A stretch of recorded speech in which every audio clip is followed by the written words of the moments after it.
guess who was staring back at me with so much aura? I sat there like a good boy. Heck, like my lips were sewn shut.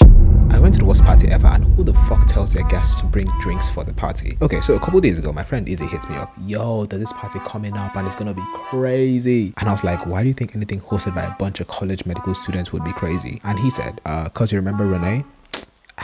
Yeah, should be there. Bro, mind you, I've only been to like 1, 2, 3, 4, 6, a handful of parties, okay? Not a fan of them, but my New Year's resolution is to be outside. So I asked Izzy, how much are we paying to attend the party? But he says all we gotta do is bring some alcohol. Mind you, I don't drink, by the way.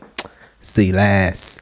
So we went to buy drinks with my friends. We met up at Tim's house, a mutual friend, and then we headed to the bus stop to catch a bus because it's not even the end of the month and we're already broke. So we finally get a bus after waiting a decade. We step in the bus and guess who was staring back at me with so much aura? I felt like I was gonna melt in my shoes, looking all scrumptious, and there I was standing, frozen, shaking, wondering how I fumbled so bad. It was my old talking stage on the bus. Breathe, breathe, breathe. Then Teen turned back and looked at me with a sinister grin on his face and said, you wish that was you, huh? Mind you, because she was with another nigga who admittedly she said was her best friend, but who gives a fuck, right? So I played cool and I walked to the back of the bus, sat there like a good boy. Heck, like my lips were sewn shut. On the way, we met a classmate of ours who looked drunk. And when he hopped on the bus, bro said, you're coming with this baddies to the party? My jaw was on the floor. Also, I forgot to mention our sister was on the bus as well. Anyways, we side-eyed bro so hard, he didn't utter a word and sat beside me in the good boy corner. We got to town and bought the drinks and also got apple juice just in case them niggas try to peer pressure me into drinking. The party was supposed to start at 7 p.m. We called the host to confirm the ID, and guess what?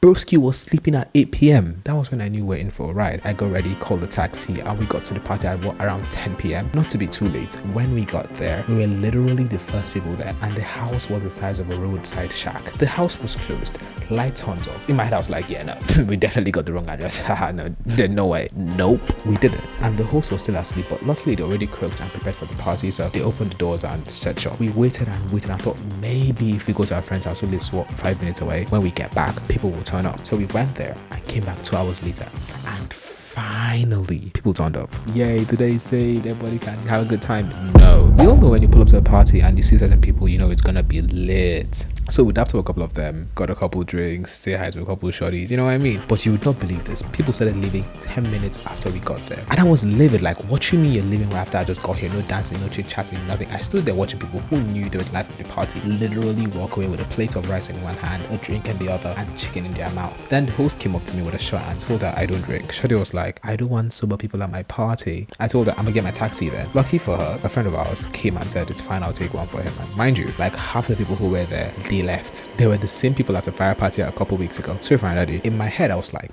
let's just keep calm. We can still salvage this, you know. We still got a couple people, it'll be fine. Boom, the speaker that we literally play music on stopped working. That was the final straw for me. I knew my time was up, okay? At this point, I was ready to call the taxi to leave. Then I remembered how much I spent just to be here and how much I'll be eating ramen without eggs for this week just to make up for the money I've spent on drinks, transport, my time. What do you mean? My friends had to go in and stack up on chicken and rice just so it wouldn't be in that much of an L. Annoyingly, I pulled up because the same niggas who run fire parties said they were gonna be at this one. And guess what? Renee wasn't even there. And my nigga, if we get there 3 hours late and there's no one, it might be time to get going. And if you get there and see a speaker the size of a freaking power bank, that is your cue to leave. Overall, 0 out of 10. I wouldn't, no, minus 10 out of 10. Wouldn't recommend. What's your worst party experience? Let me know.